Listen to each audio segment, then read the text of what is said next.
దయచేసి నా ఛానల్ని సబ్స్క్రైబ్ చేయండి. కింద ఉన్న బెల్ ఐకాన్ని ప్రెస్ చేయండి. Social empowerment, communalism, regionalism, సైక్యులరిజం.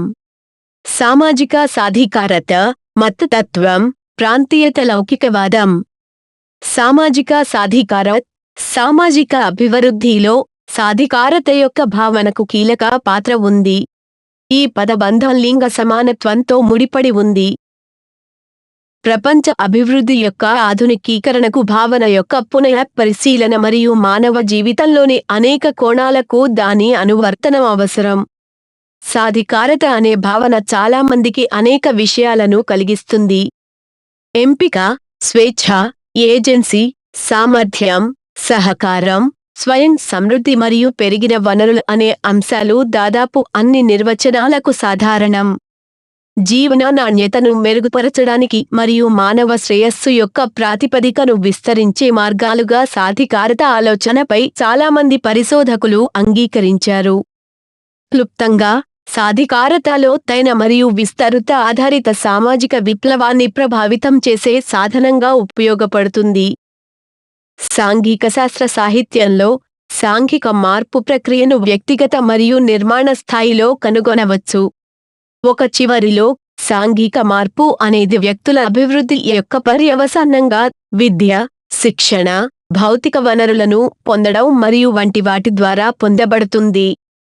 ఈ కోణం నుండి, నిర్మాణాత్మక మార్పు వ్యక్తిగత మార్పు యొక్క స్వయంచాలక ఫలితం.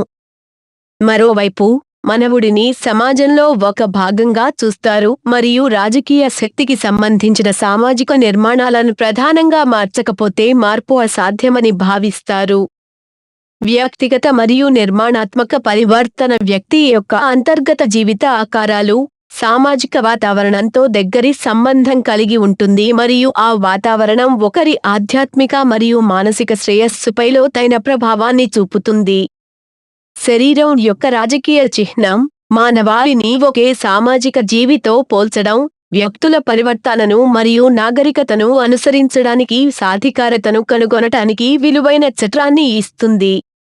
సాధికారత అనేది ఒక వ్యవస్థపై ఆధారపడి ఉంటుంది మరియు వివిధ నటీనటులు ప్రతి ఒక్కరికి సమగ్రమైన సహకారాన్ని అందించడానికి అవసరమైన వనరులను అందిస్తారు.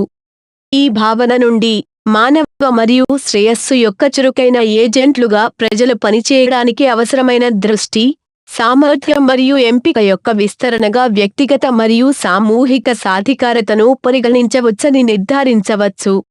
సాంఘిక పరివర్తన యొక్క కథానాయకులు, వ్యక్తి, సమాజ సంస్థలు మరియు సమాజం వంటి విమర్శనాత్మకంగా ముఖ్యమైన 3 అంశాలు ఉన్నాయని ఇది సూచిస్తుంది. ఈ దృష్టిలో సాధికారత అనేది సృజనాత్మక మరియు క్రమశిక్షణ మార్గాల్లో నిర్మాణాత్మక సామర్థ్యాలను వ్యక్తీకరించడానికి వ్యక్తులకు సహాయపడే చర్యగా వర్ణించబడింది. సంస్కృతిని మెరుగుపరిచే మరియు వ్యక్తిగతంగా ఉండే వాతావరణాన్ని అందించడానికి ప్రజలు మరియు సమాజాలు పురోగతి మరియు అభ్యున్నతికి దారితీసే విధంగా అధికారాన్ని వినియోగించుకునే సంస్థలు. వీలునామా మరియు సామర్థ్యాలు సామూహిక చర్యలో మిళితం. మాకు మరియు వారు యొక్క ఆలోచనలు ప్రత్యేకమైన పరిశీలనకు అర్హమైనవి. అభివృద్ధి రంగాలలో ఉపన్యాసం తరచుగా వెనుకబడిన లేదా దిగజారిన సమూహానికి సహాయపడే సమాజంలోని సాధికారిత సభ్యుల భావనలలో పొందుపరచబడుతుంది.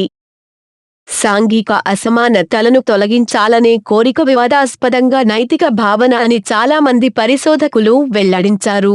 కాని మనకు వారికి డైకోటోమీలు ఇప్పటికే ఉన్న విభజనలను విస్తరించి బలోపేతం చేస్తాయి.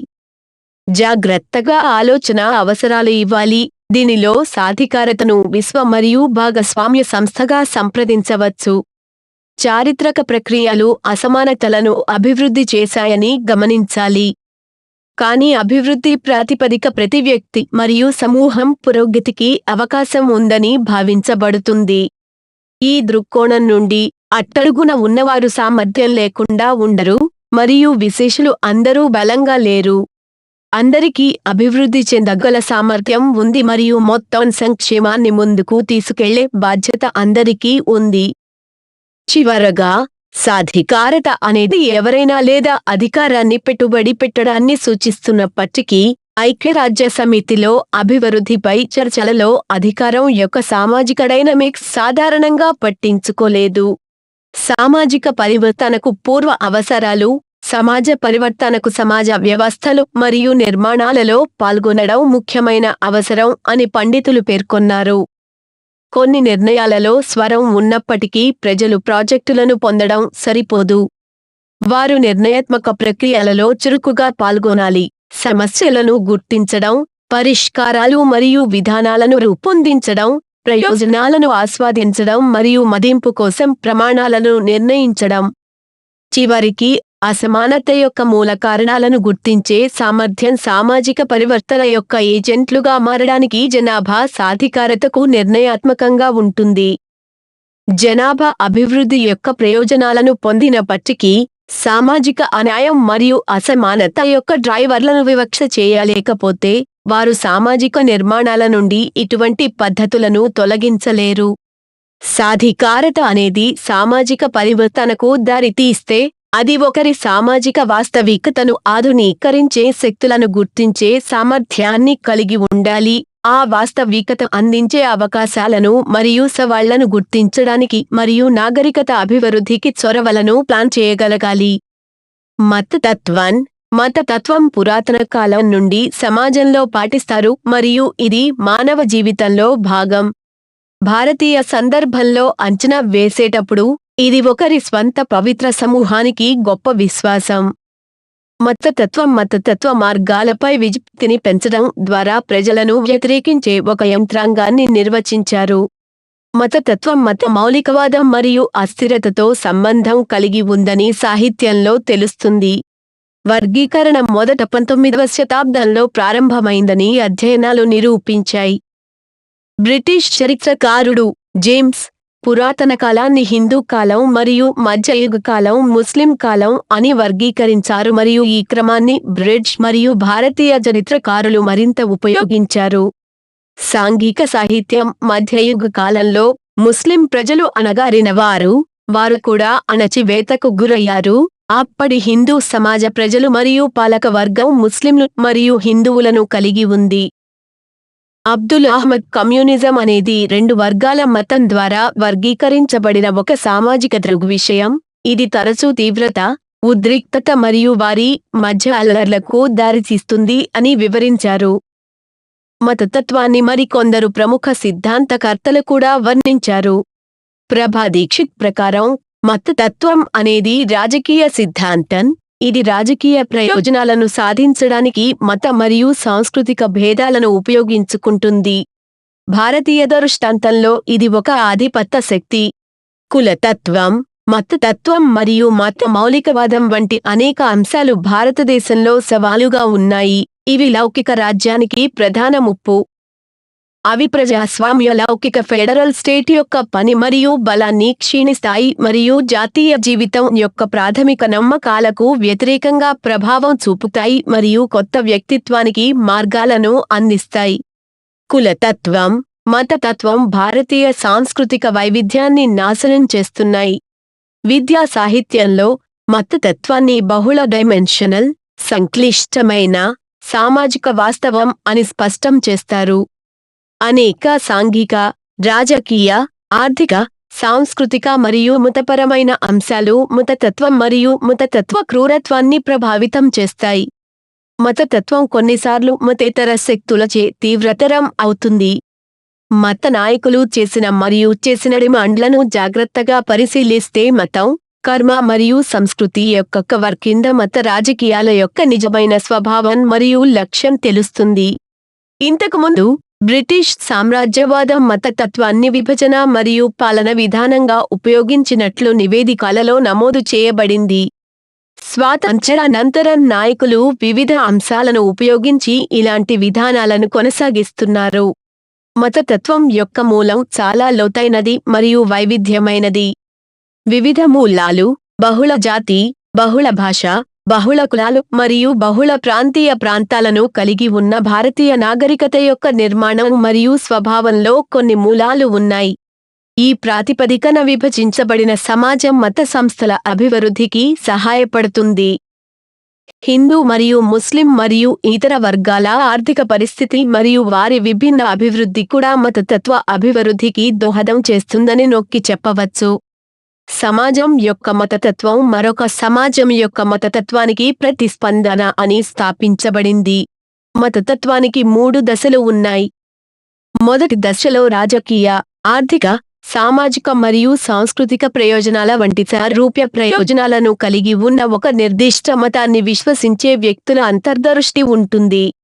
భారతదేశం యొక్క రాజకీయ దృక్పథం కోసం భారతీయ సమాజం వివిధ మతం, భాష మరియు ప్రాంతాల ప్రజల సమూహం, కానీ ఒక దేశంగా కాదు. భారత పౌరుడి కోసం వేర్వేరు వ్యక్తులు వేరువేరు నాయకులను కలిగి ఉంటారు.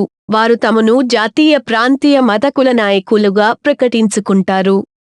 ఒక నిర్దిష్ట మతాన్ని అనుసరించే ప్రజల సామాజిక, ద్రవ్య, సాంస్కృతిక మరియు రాజకీయ ప్రయోజనాల ఇతర మతాల విశ్వాసాల నుండి భిన్నంగా ఉన్నాయని ప్రజలు భావించినప్పుడు మతతత్వం యొక్క రెండవ దశ ప్రారంభమవుతుంది. మతతత్వం యొక్క ఈ దశను లిబరల్ కమ్యూనిజం అని పిలుస్తారు. లిబరల్ కమ్యూనిజంపై నమ్మకం ఉన్న ప్రజలు భారత ప్రజల ప్రయోజనాలను ఏకీకృతం చేయవచ్చని మరియు భారతదేశాన్ని ఒకే దేశంగా విలీనం చేయవచ్చని భావించారు. ఒక మతం యొక్క ప్రజలు ఇతర మతాల ప్రజల ప్రత్యర్థులుగా ఉన్నప్పుడు మతతత్వం యొక్క 3వ దశ పరిగణించబడుతుంది.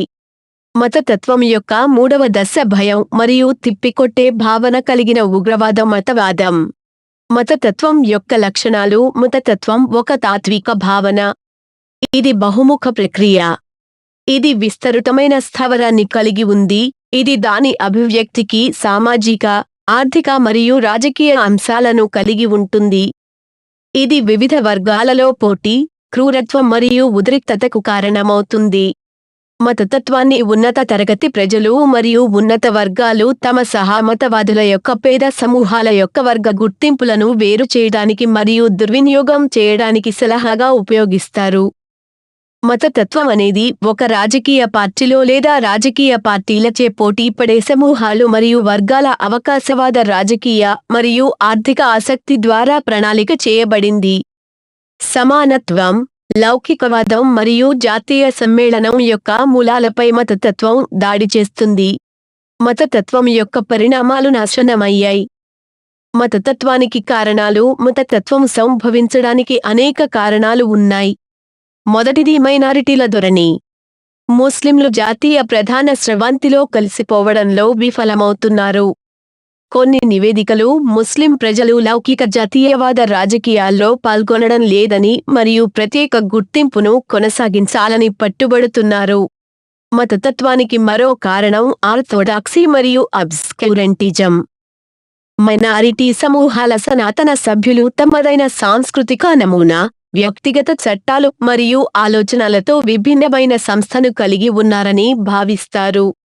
ముస్లింలలో సంప్రదాయవాదం మరియు మౌలికవాదం యొక్క బలమైన అంశాలు ఉన్నాయి. ఇటువంటి భావన లౌకికవాదం మరియు మత సహనం అనే భావనను అంగీకరించకుండా వారిని నిరోధించింది. నాయకుల రూపకల్పన కూడా మతతత్వానికి ఒక కారణం. ఇది భారతదేశంలో పెరిగింది ఎందుకంటే హిందూ మరియు ముస్లిం వంటి వివిధ మత వర్గాల మతతత్వ నాయకులు తమ వర్గాల ప్రయోజనాల కోసం దీనిని విజయవంతం చేయాలని కోరుకుంటారు. ప్రత్యేక ఓటర్లకు డిమాండ్ మరియు ముస్లిం లీగ్ ఏర్పాటు ఈ నమ్మకానికి ఆచరణాత్మక సూచికలు. విభజన మరియు పాలన విధానాన్ని ఇచ్చిన బ్రిటిష్ పాలన, మతాధారంగా ప్రత్యేక ఓటర్లు భారతదేశంలో మతతత్వ ప్రాతిపదికను బలోపేతం చేశారు. చివరగా దేశం మరియు భారతదేశం మరియు పాకిస్తాన్లలో విభజన ఒకదానికొకటి దూకుడు భావనను అందించింది. మతతత్వానికి కారణం బలహీనమైన ఆర్థిక స్థితి. భారతదేశంలో చాలా మంది ముస్లింలు శాస్త్రీయ మరియు సాంకేతిక విద్యను స్వీకరించలేదు మరియు వారు విద్యా రంగంలో వెనుకబడి ఉన్నారు.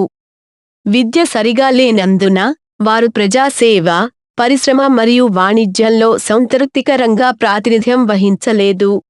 ఇది మతతత్వానికి కారణమయ్యే ఉపసంహరణ భావనకు దారితీస్తుంది. మతతత్వానికి భౌగోళిక కారణాలు ఉన్నాయి. వివిధ మత సమూహాల యొక్క ప్రాంతీయ పరిష్కారం, ముఖ్యంగా హిందువులు, ముస్లింలు మరియు క్రైస్తవులు జీవన శైలి, సామాజిక ప్రమాణాలు మరియు నమ్మక వ్యవస్థలో మరింత వైవిధ్యానికి కారణమవుతారు. ఈ నమూనాలు ఘర్షణ మరియు మత ఉద్రిక్తతకు దారితీస్తాయి. మతతత్వం కూడా చారిత్రక కారణాల నుండి ఉద్భవించింది. ముస్లిం పాలకుల బలవంతం కింద కొన్ని ప్రాంతాలలో ముస్లింలు హిందూ మతం నుండి మత మార్పిడి చేయబడ్డారని సాహిత్యంలో వెల్లడైంది. తక్కువ కుల ప్రజలను వేరు చేసిన సామాజిక విభజన, నిరక్షరాస్యత మరియు పేదరికం సమస్యలు వారికి పరిష్కారం కాలేదు, ఎందుకంటే పాలిష్ చేసిన విదేశీ కులీనులు వారితో అధికారాన్ని పంచుకోలేదు. భారతీయుల మత మార్పిడితో వారి పని ముగిసింది మరియు ఆలోచన, ప్రసంగం మరియు దుస్తులలో మాస్టర్లను ప్రతిబింబించడం ద్వారా మత మార్పిడులు ప్రారంభమయ్యాయి. అది వారి శత్రుత్వాన్ని కలిగించింది. క్రమంగా ముస్లిం సమాజంలో మతతత్వం అభివృద్ధి చెందింది. ఏదైనా రెండు సామాజిక సమూహాల మధ్య సామరస్యపూర్వక సంబంధాలను పెంపొందించడంలో సాంస్కృతిక సారూప్యత ఉన్నందున మతతత్వానికి సామాజిక కారణాలు కూడా బయటపడతాయి. కానీ హిందువులు మరియు ముస్లింల యొక్క సామాజిక సంస్థలు, ఆచారాలు మరియు అభ్యాసాలు తమను తాము రెండు వేరువేరు వర్గాలుగా భావించే విధంగా తప్పుతున్నాయి. మతపరమైన ఉద్రిక్తతను పెంచడంలో మానసిక కారకాలు కీలక పాత్ర పోషిస్తాయి. ముస్లింలు క్రూసేడర్లు మరియు ఫండమెంటలిస్టులు అని హిందువుల సమూహం భావించింది. ముస్లింలు దేశభక్తి లేనివారనే భావన కూడా వారికి ఉంది. మరోవైపు ముస్లింలు భారతదేశంలో ఉన్నతమైన సమూహంగా పరిగణించబడరని మరియు వారి మత విశ్వాసాలు మరియు ఆచారాలు ప్రామాణికమైనవి అని నమ్ముతారు. ఈ భావాలు మత ఉద్రిక్తతకు కారణమవుతాయి. ప్రత్యర్థి దేశాలు తీవ్రత కూడా మతతత్వానికి కారణం. కొన్ని విదేశీ దేశాలు తమ ప్రతినిధుల ద్వారా ఒక సమాజాన్ని మరొక సంఘానికి వ్యతిరేకంగా ఏర్పాటు చేయడం ద్వారా భారతదేశాలను బలహీనపరుస్తాయి. వారు దేశంలో మత అల్లర్లను ప్రోత్సహిస్తారు మరియు ప్రోత్సహిస్తారు. మాస్ మీడియా యొక్క ప్రతికూల ప్రభావం కూడా మత ఉద్రిక్తతను సృష్టిస్తుంది. దేశంలోని ఏ ప్రాంతంలోనైనా మత ఉద్రిక్తత లేదా అల్లర్లకు సంబంధించిన సందేశాలు మాస్ మీడియా ద్వారా వ్యాపించాయి. ఇది రెండు ప్రత్యర్థి మత సమూహాల మధ్య మరింత ఉద్రిక్తత మరియు అల్లర్లకు దారితీస్తుంది. భారతదేశంలో జాతీయ ఐక్యతకు మతతత్వం తీవ్ర ముప్పుగా ఉంది. ఇది ఆధునిక భారతదేశంలోని లౌకికవాదం, ప్రజాస్వామ్యం మరియు ప్రపంచ సామరస్యం వంటి అనేక అంశాలకు హాని కలిగించింది. మత భావజాలం మత హింస మరియు అల్లర్లకు అనేక కేసులకు దారితీస్తుంది. ఫిబ్రవరి-మార్చి 2002 గుజరాత్ హింస మొత్తం దేశాన్ని భయభ్రాంతులకు గురిచేసింది. ఇది మత భావజాలం యొక్క ముందు వ్యాప్తి యొక్క పరిణామం. చంద్ర 2004. మతతత్వాన్ని నిర్మూలించడానికి మార్గాలు. కొన్ని చర్యలు తీసుకోవడం ద్వారా వివిధ మత సమూహాల మధ్య మతతత్వాన్ని తగ్గించవచ్చు. మత పార్టీల నిర్మూలం. మత విధేయతతో అభివృద్ధి చెందుతున్న అన్ని రాజకీయ పార్టీలను ప్రభుత్వం నిషేధించాలి లేదా రద్దు చేయాలి. రాజకీయేతర సాంస్కృతిక సంస్థలు కూడా మతతత్వాన్ని వివరించడానికి వీలుగా నిరంతరం నిఘా ఉంచాలి. గత వారసత్వం యొక్క వ్యాప్తి. దేశ శ్రేయస్సు కోసం ఐక్యమైన హిందువులు, ముస్లింలు మరియు సిక్కులలో చరిత్ర యొక్క అద్భుతమైన క్షణాల గురించి గుర్తు చేస్తూ దేశభక్తి యొక్క భావాలను ప్రజలకు నేర్పించాలి. ప్రజాభిప్రాయం. వివిధ వర్గాల మధ్య సామరస్యం గురించి అవగాహన కల్పించడానికి మరియు ఇతర వర్గాల పట్ల ప్రజల వైఖరిని మార్చడానికి ప్రయత్నాలు చేయడానికి మాస్ మీడియా అత్యవసర పాత్ర పోషించాలి. మతతత్వం వల్ల కలిగే ప్రమాదకరమైన పరిణామాల గురించి ప్రజలు తెలుసుకోవాలి. మత ఉద్రిక్తత మరియు ఘర్షణను నిర్మూలించడానికి ప్రభుత్వం మరియు ప్రజలు ఇద్దరూ బుద్ధిని సృష్టించాలి. మతతత్వం యొక్క అభ్యాసం మత రాజకీయాలకు మరియు మత హింసకు దారితీస్తుందని సాహిత్యం సమృద్ధిగా నిరూపించబడింది. పురాతన మరియు మధ్యయుగ కాలపు ఆలోచనలను వారు ఉపయోగిస్తున్నందున మతతత్వం గతానికి చెందినది. కానీ మతతత్వం ఒక ఆధునిక ఆలోచన మరియు రాజకీయ ఉద్యమం. మతతత్వం యొక్క మూలం ప్రజలు రాజకీయాల వైపు ఎక్కువగా మొగ్గు చూపుతున్న ఆధునిక కాలపు రాజకీయాలతో ముడిపడి ఉంది. భారతదేశ ప్రజల ఆర్థిక మందగమనం మతతత్వానికి ప్రధాన కారణం. ప్రాంతీయత. ప్రస్తుత ప్రపంచ వాణిజ్య వ్యవస్థలో ప్రాంతీయత గొప్ప వేగంతో వ్యాప్తి చెందుతోంది. ప్రాంతీయత యొక్క భారీ వ్యాప్తి ప్రాంతీయ సంస్థల పేలుడు ద్వారా ప్రోత్సహించబడుతుంది. ఇవి వాటి మూలాలు మరియు పరిణామాలపై గణనీయమైన విద్యా ఆసక్తిని కలిగిస్తాయి. విద్యా సాహిత్యంలో ఎక్కువ భాగం ప్రాంతాలను ఒకే భౌగోళిక ప్రదేశంలో ఉన్న దేశాల సమూహాలుగా వర్ణించారు, అయితే ఒక ప్రాంతం ఎక్కడ ముగుస్తుంది మరియు తరువాతి ప్రారంభమవుతుంది. రస్సెట్ 1960 ప్రకారం ఒక ప్రాంతం భౌగోళిక సాన్నిహిత్యం, సామాజిక మరియు సాంస్కృతిక సారూప్యత, భాగస్వామ్య రాజకీయ వైఖరులు మరియు రాజకీయ సంస్థలు మరియు ఆర్థిక పరస్పర ఆధారపడడం మీద ఆధారపడి ఉంటుంది.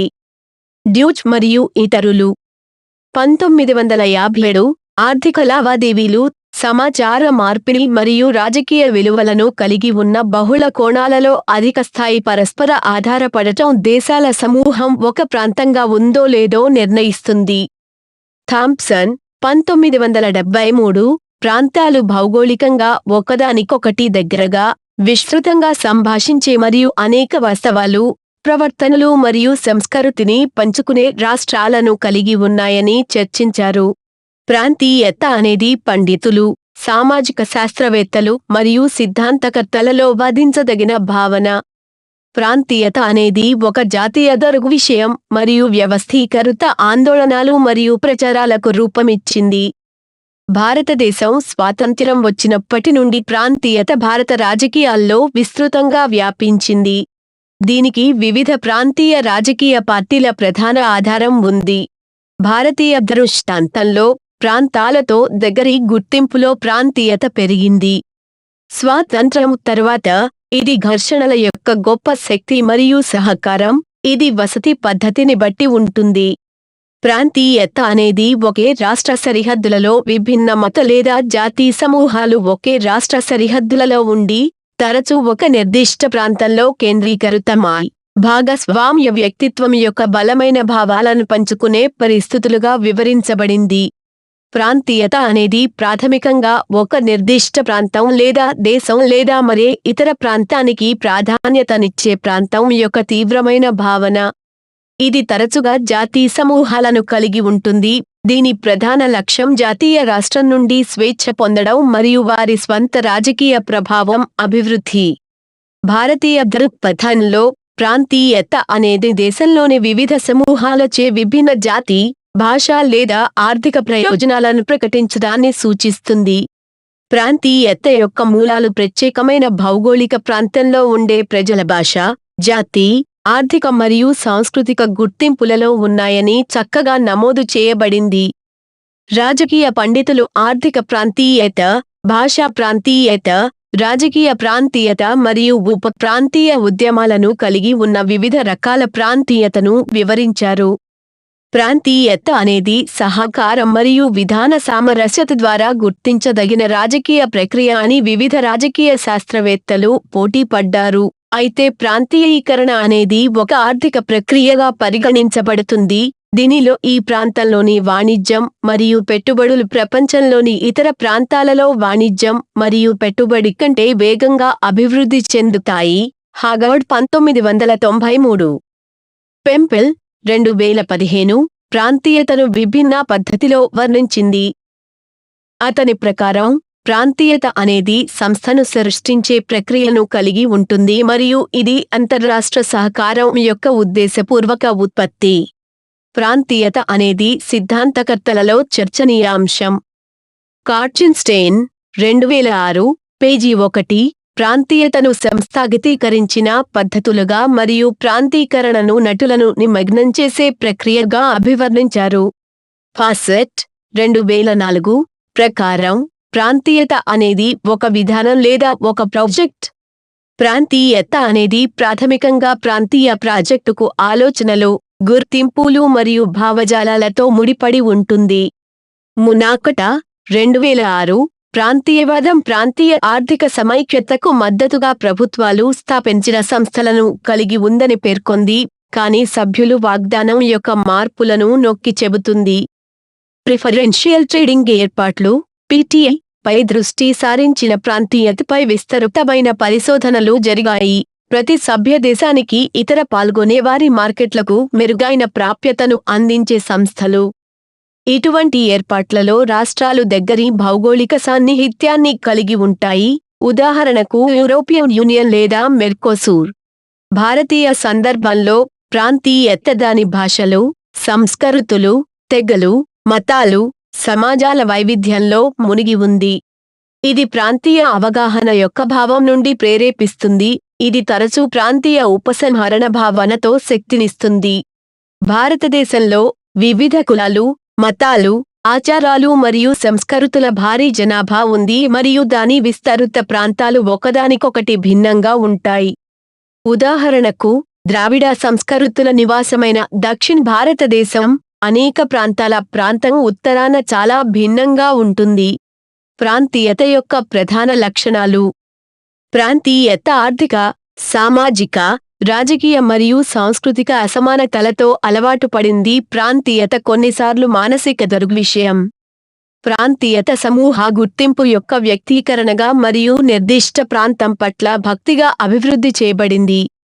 ప్రాంతీయత ఇతర ప్రాంతాల ఆసక్తిని పరిగణనలోకి తీసుకోకుండా సొంత ప్రాంతం యొక్క అభివృద్ధి భావనను ఇస్తుంది. ప్రాంతీయత ఇతర ప్రాంతాల ప్రజలను ఒక నిర్దిష్ట ప్రాంతం ద్వారా లబ్ధి పొందటానికి నిషేధిస్తుంది. ప్రాంతీయవాదానికి కారణాలు. భారతీయ నేపథ్యంలో ప్రాంతీయత విస్ఫోటనం చెందడానికి చాలా కారణాలు ఉన్నాయి. మొదటిది, అన్ని ప్రజలు మరియు సమూహాలపై ఒక నిర్దిష్ట భావజాలం, భాష లేదా సాంస్కృతిక నమూనాను అమలు చేయడానికి జాతీయ ప్రభుత్వం చేసే ప్రయత్నాలు. ప్రాంతీయవాద ఉద్యమాలను పండించడానికి ప్రజలు బలవంతం అవుతారు. ప్రాంతీయ సమూహాల ఈ విధానాలతో దక్షిణాది రాష్ట్రాలు హిందీని అధికారిక భాషలుగా విధించడంపై పోరాడటం ప్రారంభించాయి. ఇది ఉత్తరాదిని మరింత శక్తివంతం చేస్తుందని వారు భయపడ్డారు. ప్రాంతీయవాదం అభివృద్ధికి రెండవ ప్రధాన కారణం పాలక పార్టీలు ఒక ప్రాంతం లేదా ప్రాంతాన్ని నిరంతరం నిర్లక్ష్యం చేయడం మరియు పరిపాలన మరియు రాజకీయ అధికారం యొక్క దృష్టి అధికారం యొక్క వికేంద్రీకరణ మరియు ద్విభాషా రాష్ట్రాల విభజన కోసం డిమాండ్కు దారితీసింది. మూడవదిగా, భారతీయ సమాఖ్య వ్యవస్థ యొక్క వివిధ యూనిట్లు వారి ఉప సాంస్కృతిక ప్రాంతాలను కొనసాగించాలని కోరుకుంటాయి మరియు స్వయం పాలన ప్రాంతీయతను ప్రోత్సహించింది మరియు ఎక్కువ స్వాతంత్ర్యం కోసం డిమాండ్కు దారితీసింది. ప్రాంతీయత పెరగడానికి నాల్గవ కారణం ప్రాంతీయ నాయకులు అధికారాన్ని పొందాలనే కోరిక. దక్షిణాది రాష్ట్రంలో డిఎంకే, ఏఐడిఎంకే, అకాలీదళ్, తెలుగుదేశం, అసోం గణ పరిషత్ వంటి రాజకీయ పార్టీలు ఈ ప్రాంతాలపై ఆధిపత్యం చెలాయించడానికి ప్రాంతీయతను ప్రోత్సహించాయి. ప్రాంతీయత యొక్క భారీ పెరుగుదలకు ఇతర కారణం భారతదేశంలో ఆధునీకరణ మరియు సామూహిక సహకారం. పూణే మధ్య పరస్పర చర్య. ఇతర శక్తివంతమైన సమూహాల నుండి వివక్షకు గురవుతున్నందున వెనుకబడిన ప్రాంతాల ప్రజలలో ప్రాంతీయత యొక్క భావన అభివృద్ధి చెందుతుంది. స్థానిక రాజకీయ నాయకులు ఈ సమస్యను ఉపయోగించుకున్నారు మరియు కొన్ని ప్రాంతాల సామాజిక మరియు ఆర్థిక అభివృద్ధిని నిర్లక్ష్యం చేయడం ద్వారా ప్రాంతీయ అసమతుల్యతను కొనసాగించడానికి ఉద్దేశపూర్వకంగా ప్రయత్నించినందుకు కేంద్ర ప్రభుత్వానికి వ్యతిరేకంగా ప్రజలను ఉత్తేజపరిచారు. భారతదేశంలో ప్రాంతీయత రకాలు. భారతదేశంలో ప్రాంతీయత అనేది వివిధ రకాలైనది. ప్రత్యేక రాష్ట్రం కోసం కొన్ని ప్రాంతాల ప్రజల డిమాండ్, పూర్తిస్థాయి రాష్ట్రం కోసం కొన్ని కేంద్రపాలిత ప్రాంతాల ప్రజల డిమాండ్, అంతర్రాష్ట్రానికి అనుకూలమైన పరిష్కారం కోసం కొంతమంది ప్రజల డిమాండ్, వివాదాలు మరియు ఇండియన్ యూనియన్ నుండి విడిపోవడానికి కొన్ని ప్రాంతాల ప్రజల డిమాండ్. సుప్రా స్టేట్స్ రీజనలిజం అనేది అనేక రాష్ట్రాల సమూహ గుర్తింపు యొక్క అభివ్యక్తి. ప్రాంతీయవాదం యొక్క ఈ రూపంలో రాష్ట్రాల సమూహం మరొక రాష్ట్రాల సమూహానికి లేదా కొన్నిసార్లు యూనియన్కు వ్యతిరేకంగా పరస్పర ఆసక్తిని కలిగించే అంశంపై సాధారణ అభిప్రాయాలను తెలియజేస్తుంది. నకిలీ చేసిన సమూహ గుర్తింపు పాత్రలో ప్రతికూలంగా ఉంటుంది మరియు నిర్దిష్ట సమస్య ఆధారంగా ఉంటుంది. కానీ అది సామూహిక గుర్తింపులో రాష్ట్ర గుర్తింపులను శాశ్వతంగా ఏకీకృతం చేయడం కాదు. అంతర్సమూహ శత్రుత్వాల సమయాల్లో కూడా ఉద్రిక్తతలు మరియు విభేదాలు వారి సహకారంతో పాటు కొనసాగవచ్చు. భారతదేశంలోని ఈశాన్య రాష్ట్రాలు సుప్రాస్టేట్ ప్రాంతీయతను కలిగి ఉన్నాయి. అంతర్రాష్ట్ర ప్రాంతీయత స్థానిక భూభాగాలతో సమానంగా ఉంటుంది మరియు ఒకటి లేదా అంతకంటే ఎక్కువ రాష్ట్రాల గుర్తింపులను మరొకదానికి విరుద్ధంగా ఉంటుంది. ప్రాంతీయత యొక్క ఈ రూపం సునిర్దిష్టమైనది. ఉదాహరణకు, కావేరీ నీటి పంపిణీపై కర్ణాటక మరియు తమిళనాడుల మధ్య విభేదాలను అంతర్రాష్ట్ర ప్రాంతీయతగా అర్థం చేసుకోవచ్చు. ఇంట్రా స్టేట్ రీజినలిజం అనేది ఒక రకమైన ప్రాంతీయత. ఇది రాష్ట్రంలోని ఒక భాగం స్వీయ గుర్తింపు మరియు స్వీయ అభివృద్ధి కోసం ప్రయత్నిస్తుందని సూచిస్తుంది మరియు అందువల్ల ఇది సానుకూల కోణంలో తీసుకోబడింది. ప్రతికూల పరంగా, ఇది రాష్ట్రంతో పాటు దేశం యొక్క సామూహిక ఆసక్తికి వ్యతిరేకంగా ప్రభావితం చేస్తుంది. ఉదాహరణకు, ఒడిశా తీర ప్రాంతం మరియు ఆంధ్రప్రదేశ్లోని తెలంగాణ ప్రాంతంలో తీర ప్రాంతం మరియు పశ్చిమ ప్రాంతం యొక్క భావన ఉంది. ప్రాంతీయతను ఎదుర్కొనే ప్రక్రియ ప్రాంతీయతను భారతీయ రాజకీయ వ్యవస్థ యొక్క ముఖ్యమైన అంశంగా పరిగణిస్తారు. కొన్నిసార్లు ఇది దేశం యొక్క సామరస్యాన్ని ముప్పు చేస్తుంది. అందువల్ల భారతీయ ప్రజలలో ఇటువంటి భావనను అరికట్టడానికి తక్షణ చర్యలు తీసుకోవడం అత్యవసరం. ప్రాంతీయత యొక్క ప్రవృత్తిని తగ్గించడానికి సామాజిక పండితులు అనేక చర్యలను సిఫార్సు చేశారు. ఇప్పటి వరకు విడిచిపెట్టిన ప్రాంతాల యొక్క ఏకరీతి అభివృద్ధిని ప్రోత్సహించడం మొదటి ప్రధాన దశ, తద్వారా ప్రజలు జాతీయ ప్రధాన స్రవంతిలో ఒక భాగాన్ని అనుభవిస్తారు. రెండవది, జాతీయ ప్రయోజనాలకు తప్పించుకోలేనిది తప్ప కేంద్ర ప్రభుత్వం రాష్ట్ర విషయాలలో జోక్యం చేసుకోకూడదు. ప్రాంతీయతను తగ్గించడానికి మరో పరిహారం ప్రజల సమస్యలను శాంతియుతంగా మరియు రాజ్యాంగబద్ధంగా పరిష్కరించడం. ప్రాంతీయ డిమాండ్ల సమస్యను దుర్వినియోగం చేయడానికి రాజకీయ నాయకులను అనుమతించకూడదు. జాతీయ ప్రయోజనాలకు సంబంధించిన ప్రధాన సమస్యలు తప్ప వారి సమస్యలను పరిష్కరించడానికి రాష్ట్రాలకు అధికారం ఇవ్వాలి. రాష్ట్రాలకు అనుకూలంగా కేంద్ర రాష్ట్ర సంబంధాలలో కొన్ని అవసరమైన మార్పులు చేయాలి మరియు ప్రాంతీయ భావాలను అధిగమించడానికి మరియు దేశం పట్ల దేశభక్తి భావాన్ని పెంపొందించడానికి ప్రజలకు సహాయపడే జాతీయ విద్యా విధానాన్ని ప్రవేశపెట్టాలి. స్వేచ్ఛా వాణిజ్యంతో పోలిస్తే ప్రపంచ సంక్షేమము తగ్గడానికి దారితీసే ప్రాంతీయత అననుకూల ప్రభావాలను కలిగి ఉందని రాజకీయ అధ్యయనాలలో ఇది స్థాపించబడింది.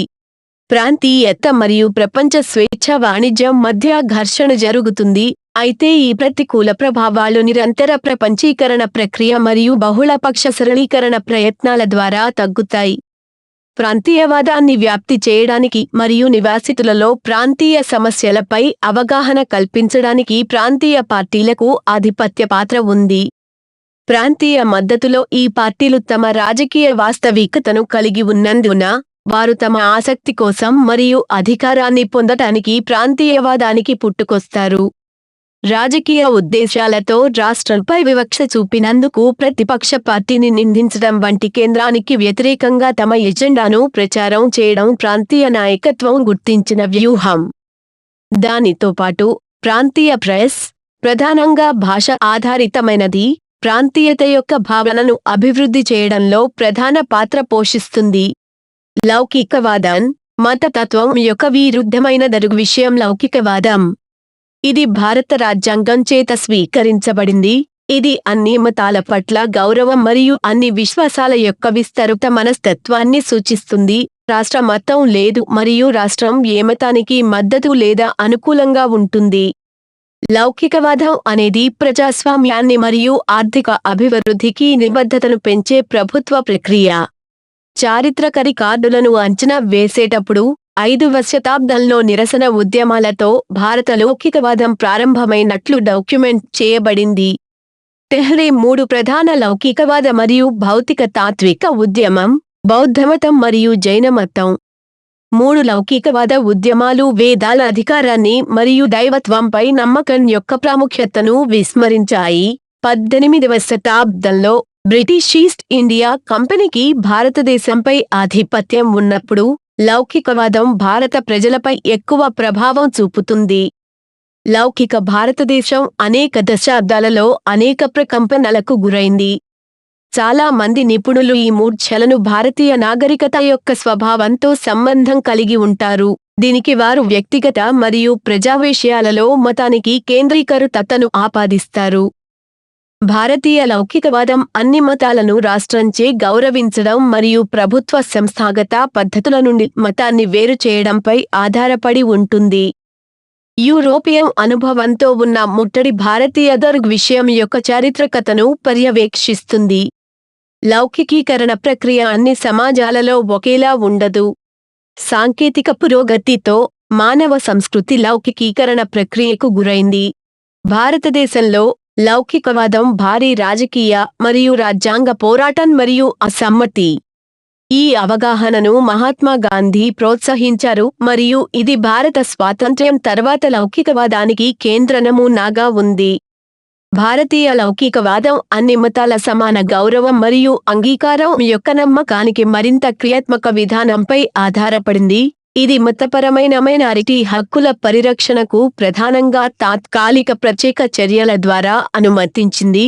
ఇది యునైటెడ్ స్టేట్స్లో సానుకూల చర్యకు సమానంగా ఉంటుంది. కానీ హిందూ రైట్ భారతదేశ లౌకిక సాధన యొక్క ప్రధాన వారసులుగా, అంటే కొత్త లౌకికవాదాన్ని ప్రోత్సహించే వారిగా క్రమంగా ప్రయత్నిస్తుంది. భారతదేశంలో లౌకికవాదం మరియు నిష్పాక్షికతకు ఒక అధికారిక విధానం ఆధారంగా హిందూ రైట్ విజువలైజ్డ్ లౌకికవాదం గురించి మంచి అవగాహన ఉంది. వారి అభిప్రాయాలలో లౌకికవాదం అన్ని మత సమాజాలను సమానంగా చూడాలి. మతపరమైన మైనారిటీల హక్కుల యొక్క ఏదైనా రక్షణ సంతృప్తికరంగా మరియు లౌకికవాద సూత్రాల ఉల్లంఘనగా చూపబడుతుంది. లౌకికవాదంలో మతపరమైన మైనారిటీలను మెజారిటీ సమూహాల మాదిరిగానే పరిగణించాలి. భారతదేశానికి లౌకికవాదం చాలా అవసరం ఎందుకంటే ఇది వివిధ మతాల ప్రజలు అన్ని విశ్వాసాలకు సంబంధించి మర్యాదగా జీవించడానికి వీలు కల్పిస్తుంది. ఇది సమాన హక్కులను ఇచ్చే ప్రజాస్వామ్య వ్యవస్థలో ఒక భాగం. ఇది మెజారిటీ అధికారాలను పరిమితం చేయడం ద్వారా ప్రజాస్వామ్యాన్ని రక్షిస్తుంది మరియు ఇది జనాభాకు మైనారిటీల సమాన హక్కులను రక్షిస్తుంది. సమానత్వం యొక్క నమ్మకంపై రాష్ట్రం మరియు వివిధ మత సమూహాల మధ్య సంబంధాన్ని లౌకికవాదం నియంత్రిస్తుంది. చరిత్రను అంచనా వేసేటప్పుడు స్వాతంత్ర్య సంగ్రామ కాలంలో మహాత్మా గాంధీ వివిధ వర్గాలను ఏకం చేయడానికి గొప్ప ప్రయత్నాలు చేశారని నిరూపించబడింది. విభిన్న విశ్వాసం ఉన్న వ్యక్తులను అనుసంధానించడానికి అతను అనేక నమ్మకాలను మరియు సిద్ధాంతాలను అన్వేషించాడు. ఈ సూత్రం ఉపాంత సమూహాలకు భేదం లేదని మరియు మెజారిటీ పాలన అసమానమని మెజారిటీ సమూహాలను హెచ్చరించవలసి ఉంది, ఎందుకంటే ప్రజాస్వామ్యం అన్ని వర్గాలకు స్వేచ్ఛ మరియు సమతావాదానికి మద్దతు ఇస్తుంది. మిస్టర్ గాంధీ ఈ సిద్ధాంతాన్ని సర్వధర్మ సమాద్భవ సూత్రంలో అర్థం చేసుకున్నారు. ఇది అన్ని మతాలను ఒకేలా చూడాలి. ఇది ప్రజలను ఏకీకృతం చేయడానికి ఉద్దేశించిన రాజకీయ నమ్మకం కాదు. ప్రతి ఒక్కరూ ప్రజల జీవితాలలో మతం యొక్క విలువను గుర్తించాలి. భారతీయ సమాజంలో విస్తారమైన మత వైవిధ్యం ఉంది కాబట్టి అన్ని మత భావాలను గౌరవించడం అత్యవసరం. ప్రజలకు మతం మరియు సంస్కృతిపై హక్కు ఉంది. బ్రిటిష్ వారికి వ్యతిరేకంగా పోరాటం స్వాతంత్ర్య పోరాటం మాత్రమే కాదు, దేశంలో నిష్పాక్షికత మరియు ప్రజాస్వామ్య వ్యవస్థను కొనసాగించే పోరాటం కూడా. భారతదేశంలో మత సంఘర్షణకు గాంధీ చేసిన సహకారం ఇది. జవహర్లాల్ నెహ్రూ కూడా లౌకికవాదం అభివృద్ధికి తోడ్పడి ధర్మనిరపేక్షత అనే భావనను పెంచారు. ఈ సూత్రం రాష్ట్రం తన వ్యూహాలను రూపొందించడానికి మతపరమైన పరిశీలనల ద్వారా ప్రభావితం కాదని సూచిస్తుంది. తర్వాత పండిట్ విధాన రూపకల్పనను మతం యొక్క రంగం నుండి వేరు చేయాలేమని మరియు మతాన్ని రాజకీయ మరియు బహిరంగ ప్రాంతం నుండి బహిష్కరించలేమని నెహ్రూ గ్రహించారు. స్వాతంత్ర్యం సమయంలో హింస జరిగింది మరియు దేశం యొక్క విభజనను అనుసరించింది. ఇది మతం రాజకీయ ప్రాంతంలో అంతర్లీనంగా మారిందని నిరూపించింది. మతం నిరుత్సాహపరిచే స్థితిని లౌకికవాదం సూచించలేదని నెహ్రూ నొక్కి చెప్పారు. బదులుగా అది మతం లేనివారికి స్వేచ్ఛతో సహా అన్ని మతాలకు స్వేచ్ఛను సూచిస్తుంది. లౌకిక మతం మతానికి వ్యతిరేకం కాదని పండిట్ నెహ్రూ పేర్కొన్నారు. ఇది అన్ని విశ్వాసాలను ఒకే విధంగా గౌరవించే రాష్ట్రం మరియు ఇది రాష్ట్ర మతం యొక్క స్థితిని అభ్యసించటానికి ఏ మతాన్ని అనుమతించదు. ఆధునిక సమాజాన్ని అభివృద్ధి చేయడానికి లౌకికవాదం ప్రధాన సాధనమని విపరీతమైన అధ్యయనాలు వెల్లడించాయి. లౌకిక ప్రజాస్వామ్య స్థాపనలో ప్రభుత్వం మరియు ప్రజలు సమిష్టిగా ద్రవ్య అభివృద్ధిలో పాల్గొంటారని, తద్వారా వారు ఆధునిక భారతీయ సమాజాన్ని నిర్మించగలరని వాదించబడింది. రాష్ట్ర లౌకిక స్వభావంలో వేదాంత శాస్త్రం లేదు. లౌకికవాదం యొక్క సూత్రాలు దేవతకు వ్యతిరేకం కాదు. ఇది భక్తుడు, అజేయవాది మరియు నాస్తికుడితో సమానంగా వ్యవహరిస్తుంది. లౌకిక విధానం యొక్క ప్రధాన లక్ష్యం రాష్ట్ర విషయాల నుండి మతపరమైన భావనను నిర్మూలించడం మరియు ప్రజలు మతం యొక్క వివక్షకు గురి కావద్దని హామీ ఇస్తున్నారు. పండితుల అభిప్రాయం ప్రకారం లౌకికవాదం అనేది సాంఘిక నీతి వ్యవస్థ. ఇది మతపరమైన అంశాన్ని పరిగణనలోకి తీసుకోకుండా నైతిక ప్రమాణాలు మరియు ప్రవర్తనను ప్రస్తుత జీవితం మరియు సామాజిక భద్రతకు సంబంధించి ప్రత్యేకంగా నిర్ణయించాలి. భారతీయ సంస్కృతికి భిన్నత్వం మరియు మత సహనం భారతీయ లౌకికవాదానికి ప్రధాన అంశం. భగవంతుడిని సాధించడానికి అన్ని మతాలు సమానంగా మంచివి మరియు ప్రభావవంతమైనవని లౌకికవాద విశ్వాసం పేర్కొంది. రాజ్యాంగ పథకంలో స్పష్టంగా తెలుస్తుంది. లౌకికవాదం అన్ని వ్యక్తులకు మరియు సమూహాలకు మతపరమైన నిష్పాక్షికతను వారి విశ్వాసంతో సంబంధం లేకుండా రాష్ట్రంలో మతం లేదని నొక్కి చెబుతుంది. రాజ్యాంగ పద్ధతిలో ప్రాతినిధ్యం వహించిన లౌకికవాదం యొక్క ఈ అంశం రాజ్యాంగ పథకంలో ప్రాతినిధ్యం వహిస్తుందని ఆర్ట్స్ 25 నుండి 28 వరకు చదివిన రాజ్యాంగ పరిచయం. లౌకికవాదం అనే భావన ప్రాథమికంగా భారత రాజ్యాంగ పథకంలో ముడిపడి ఉన్న సమానత్వ హక్కును సూచిస్తుంది. లౌకిక అనే పదాన్ని భారత రాజ్యాంగంలో వివరించలేదు, ఎందుకంటే ఇది ఖచ్చితమైన అర్థాన్ని కలిగి లేని చాలా సరళమైన పదాలు. లౌకికవాదం భారత రాజ్యాంగంలోని ప్రాథమిక నిర్మాణాలలో ఒకటిగా పరిగణించబడుతుంది. ఇది ఘనీభవించబడదు లేదా లౌకికవాదం యొక్క అనివార్యమైన సూత్రం భౌతిక మార్గాల ద్వారా మాత్రమే మానవ అభివృద్ధిని అన్వేషించడం. క్లుప్తంగా, లౌకికవాదం ప్రజలను మర్యాదపూర్వకంగా జీవించడానికి అనుమతిస్తుంది. ఇది ఇతర మత విశ్వాసాలను ఆరాధించడానికి ప్రజలను బలవంతం చేస్తుంది. లౌకికవాదం ప్రజాస్వామ్య రాజ్యంలో ఒక భాగం పౌరులకు సమాన హక్కులు. ఇది మెజారిటీ అధికారాన్ని పరిమితం చేయడం ద్వారా ప్రజాస్వామ్యాన్ని కాపాడుతుంది. అందువల్ల భారతదేశంలో బహువచన సంస్కృతికి లౌకికవాదం ప్రయోజనకరంగా ఉంటుంది. భారతీయ చట్రంలో లౌకికవాదం మరియు మతతత్వం రెండు విరుద్ధమైన వాస్తవాలుగా పరిగణించబడతాయి. లౌకికవాదం ఆధునికత, బహుళత్వం, సహజీవనం, హేతువాదం మరియు వేగంగా అభివృద్ధి చెందుతున్న బహుళ సాంస్కృతిక సమాజంతో అభివృద్ధి చెందడానికి చిహ్నం. మతపరమైన మైనారిటీలపై దారుణమైన దాడి భారతదేశంలో లౌకికవాదానికి ఇబ్బంది కలిగించే లోతైన సంక్షోభానికి ప్రతినిధి. ఇతర గురించి పక్షపాతాల ఆధారంగా మరియు దాదాపు అసహ్యం మరియు హింసపై ఆధారపడిన ఇరుకైన వైఖరి యొక్క అవమానకరమైన అర్థాన్ని పొందటానికి మతతత్వం వచ్చింది. భారతదేశంలో మతంగా మత రాజకీయాలు ప్రధాన కారకం మరియు ఇతరుల ప్రయోజనాలకు కూడా వ్యతిరేకంగా పనిచేస్తాయి. థాంక్యూ. నా వీడియోస్ చూసి నందుకు మీకు ధన్యవాదములు.